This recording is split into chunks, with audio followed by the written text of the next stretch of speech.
The MyHallam podcast is run by students, for students, as a place to discuss the student experience, and we will also give insight into the various events happening within Sheffield Hallam University and across the city. Hello and welcome to the MyHallam podcast. I'm Rogan and I'm joined here with Connor. Are you right? Yeah, we're a man down today.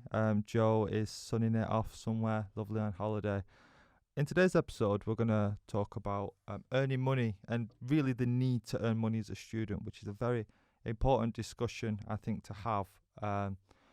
You need money to survive, really, and it's very important that you find a source of income of some sorts. Connor, so you've worked outside of the university. Can you tell us a bit about that? I started working when I was in college, pretty much doing like 20, 30 hours a week, just to try and get me through my studies and stuff like that.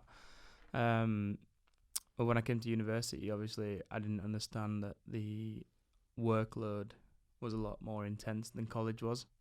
Okay. So that meant the hours had to drop, but I didn't realise that, and I just kept doing the same hours.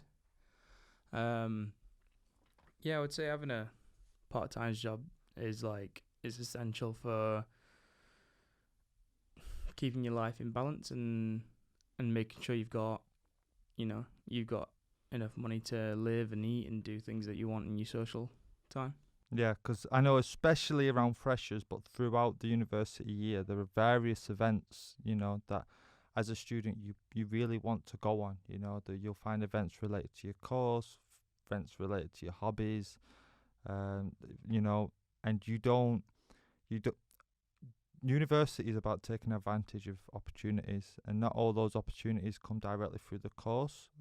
So you want to make sure that you can afford to live relatively comfortably whilst also being able to take advantages of all the benefits that you get from studying in a city such as Sheffield.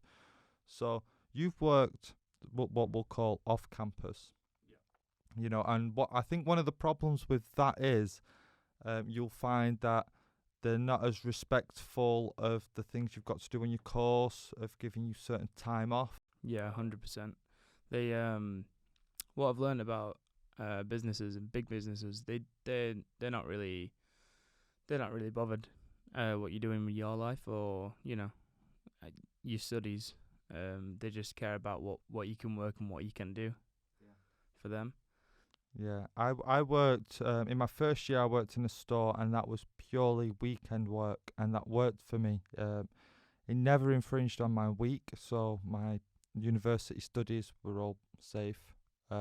I left that job and went to work in a cinema, which was in line with my filmmaking degree, and that's where I found that if I wanted to excel in my course, this job isn't the right job for me, and I had to make that decision that alright, although I love working in a cinema, I've got to learn to be a projectionist and all these different things, and which has benefited my course actually. I realised that in order to move forward with things, I couldn't really stay working in that job, whereas you didn't. You muscled through, and you kept the same job. Is it the same job since college? Yeah, I've been there 5 years in February. Okay. And are you a little worried that you now that you've graduated this summer? Are you worried that you might be a bit too comfortable in the job? I keep saying this to everyone at work. People are asking me what you're gonna do now you've got a degree, and what can we do? What are you gonna do? And I'm just like, I don't even know what I want to do yet. Yeah. A lot of graduates don't straight away, but I know I don't want to stay there. I am comfortable. I've been offered higher roles there as well. Like they've asked me to be a manager, asked me to do higher things, and I'm just like, you don't understand that that's just not my life. You know what I mean? You could offer me all the money in the world, and I don't want to do that. And I don't know. I think it's people keep asking me like, why don't you go and get a different job? Why don't you get a different job? Because I I don't really like what I do. I don't love what I do. It's means to an end kind of thing. And I just keep saying, like, what am I gonna do? Go and get another job that I don't like? What do they expect? But now I've got my degree. I've rewrote my CV, and it looks a lot better with a first class degree on it. Yeah, and I'm applying for internships and year placements and stuff like that. So yeah, I do worry about feeling too comfortable there though sometimes. Yeah. In my sort of final year and a little bit of my second year, I started working for the university on what's called an on-campus job. Um, and I started off as a student ambassador, which meant that like on open days or events where the sort of friendly face of the university they could come and show you where you need to go, tell you what time certain things are happening, show you where the toilets are, that sort of thing. And then I got a job starting October this year as a digital assistant, which actually let me put into practice the stuff that I've been learning on my course, because mine's a creative course. It's a filmmaking course. I got to make like short films for the university. Got to learn more about how the university is structured. Eventually pitched this podcast idea, which has turned into this, which is I have to say it is a paid for position in the university as a student to do something like this. I don't know if every university offers paid work in the same way as Sheffield Hallam University does, but there are a bunch of opportunities. There are so many students that actually work for this university, and although you can weigh up the pros and cons, the pros definitely being it's fully flexible, will fully work around your course. You don't have to pick up shifts, but you will be offered shifts, and it's like casual work in the sense that you are just speaking to people. There's no real manual lifting or anything like that. On the other side of it, though, you cannot guarantee that you're going to get 10, 15, 20 hours a week. Yeah, and it's not like it's not exactly like £9 or £10 an hour. Yeah. It's minimum wage usually, isn't it? It is minimum wage, yeah. So you weigh up. You've got a super flexible and quite nice job on one hand, but on the other hand, it's not necessarily regular. When these events do happen, there's no guarantee it's not going to be on a day when you've got a full day of lectures and stuff like that. I think you've got to kind of work out what's best for you, because if it's better for you to work at university and you don't mind, and you want the flexible hours and you don't mind doing the work at university, it's great for you because you're already at university, you know what I mean? So you could do a shift and then go to a lecture. Whereas for me, I think I spend a lot of time back and forth from work to uni all the time, and I had to get my work to agree to like set shifts for me while I were at university, and they only agreed that because I've been there so long. You know what I mean? Yeah, absolutely. And that's one of the absolute benefits of working at university is that you get that flexibility. The negative side again is sort of you can't really plan your life. Like you there's no way of knowing how much money you're gonna have in June when you're currently in April, kind of thing. You can't plan that far ahead because shifts will just come sort of casually. We've spoke a little bit about the impact of studying as a job, and that there's low impact with having a campus job within the university, and then this really high impact with having the kind of job that you have. How often within your university progression has your job impacted your studies? I would say quite a lot for me, because my jobs are it's quite high intensity. I work in a kitchen. It's long hours, high intensity, unsociable hours, and it's a bit like, when you're working till like midnight or 1 a.m. cleaning, and then you're back in university at 9 a.m. It's like it takes its toll on you. You know what I mean? And I think that's why in third year I had to cut my hours to like to like 10 a week. And they didn't make it easy for me to do that, and I kind of had to pull my weight a little bit and say, like, I've been here so long, you've got to give me a little bit of leeway now, and then I can do things for you in the future, you know what I mean? And it's sort of like a bargaining thing, because anyone else could come up to them and said they want 10 hours a week set shifts.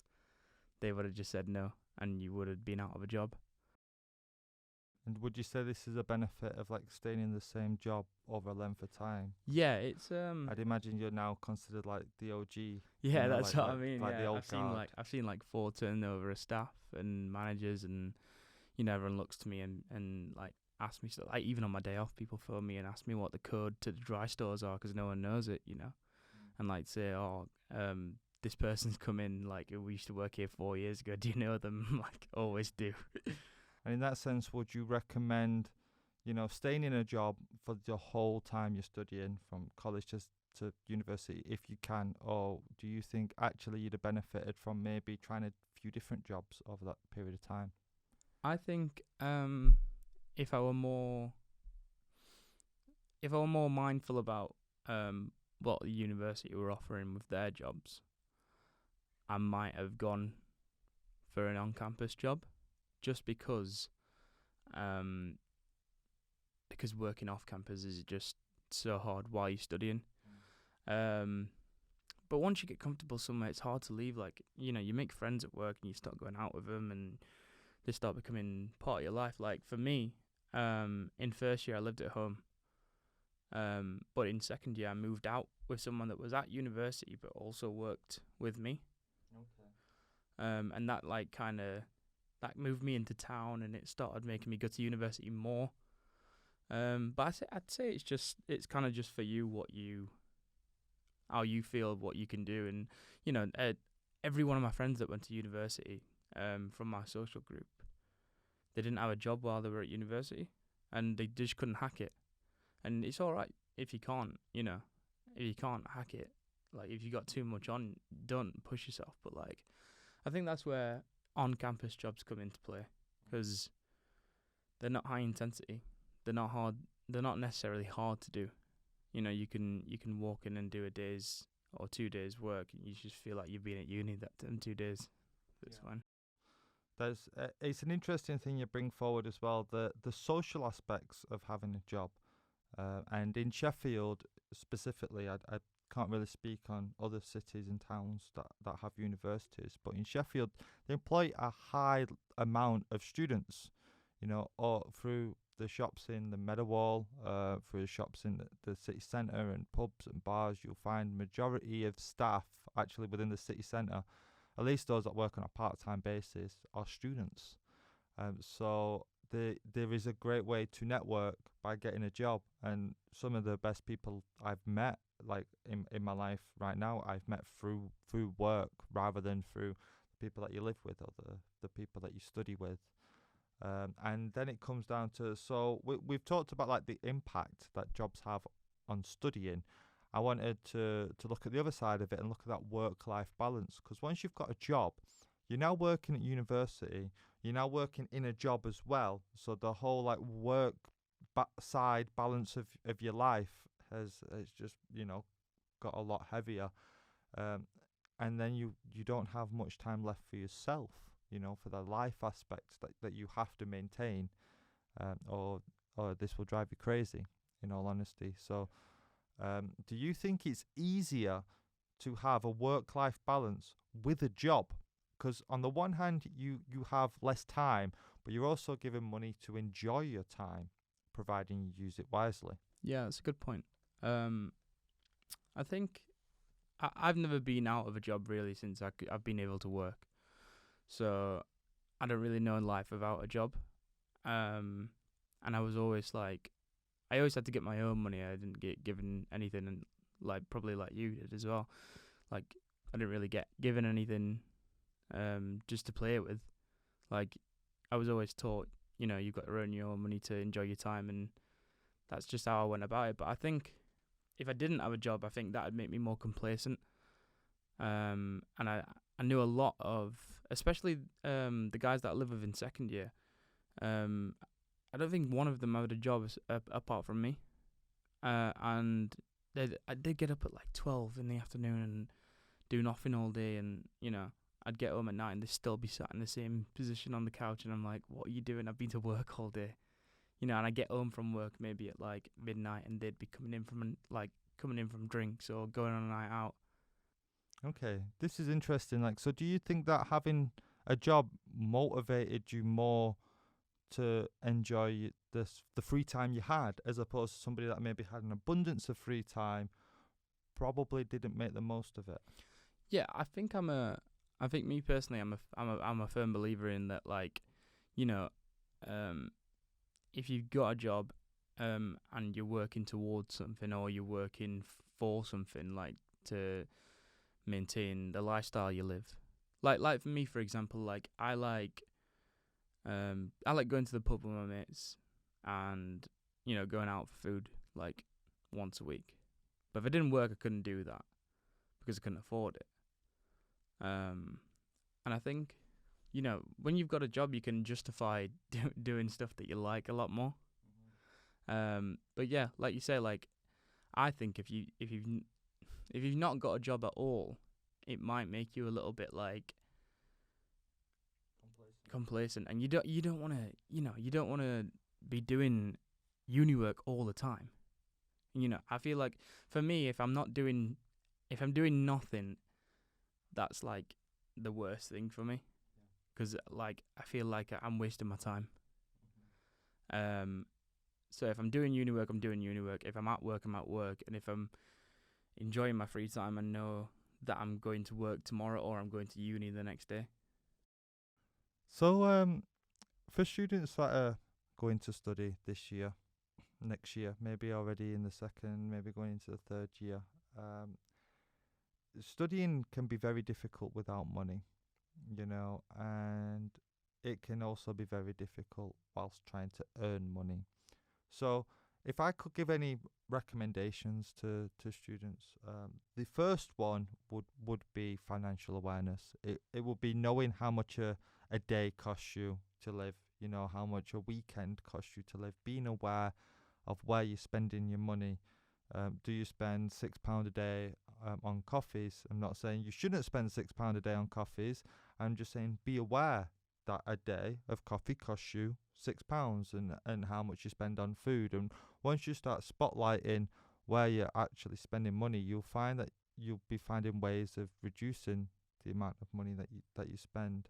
I think for me, buying like, say I'm buying like 7 pints on a night out, and I'm like, what does that cost you? Like 25 quid or something like that. Yeah, depending on where you drink.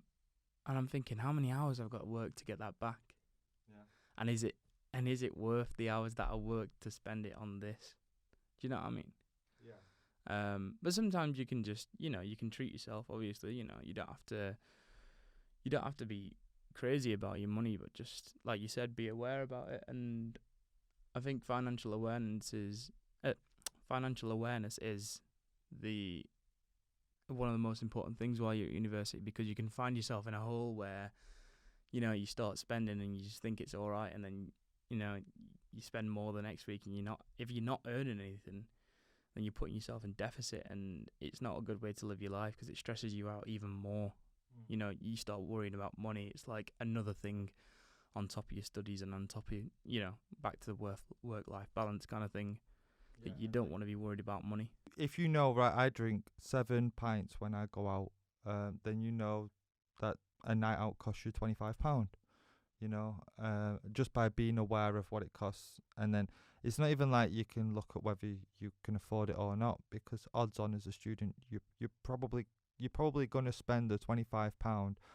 But when you're not aware, when you're not financially aware of how much you're spending, and it is just falling out of your own account, you can find yourself in quite a hole that you've got to dig yourself back out of. And just being aware of what things cost, and what, and then not necessarily what they cost from a money perspective, but what they're costing you, in a week, in a month, whether you get paid purely on a term type allowance or on a weekly wage or on a monthly wage.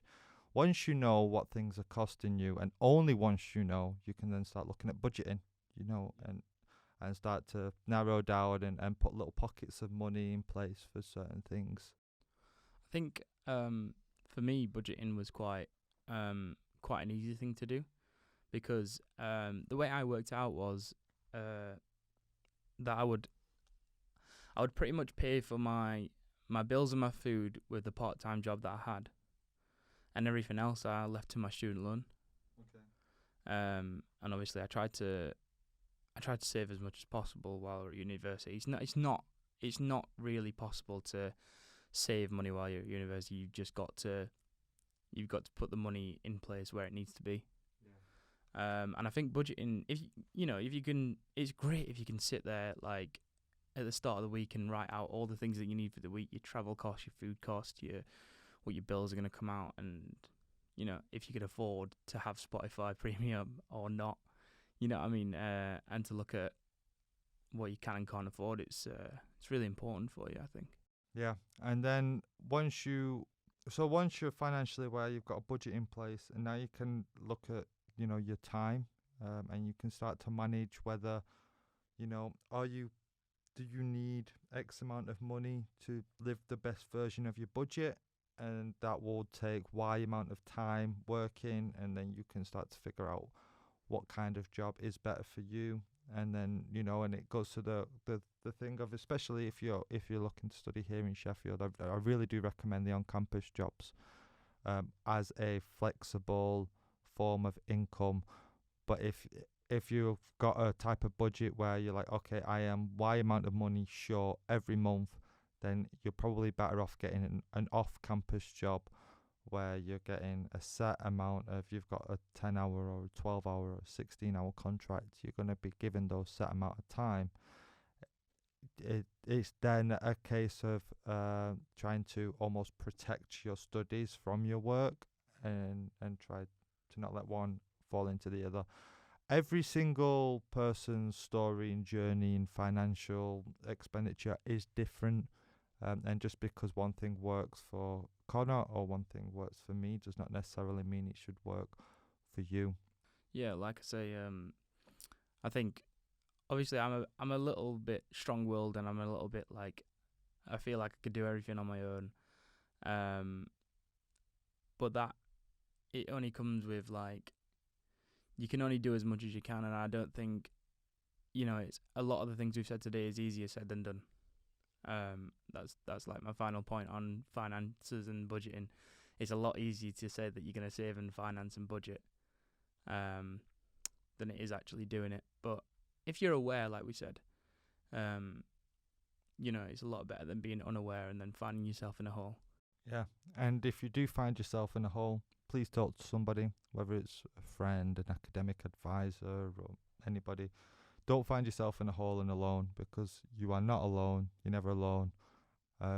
This university, and I'm pretty sure every university, has people in place to help you, and offers financial advice and things like that.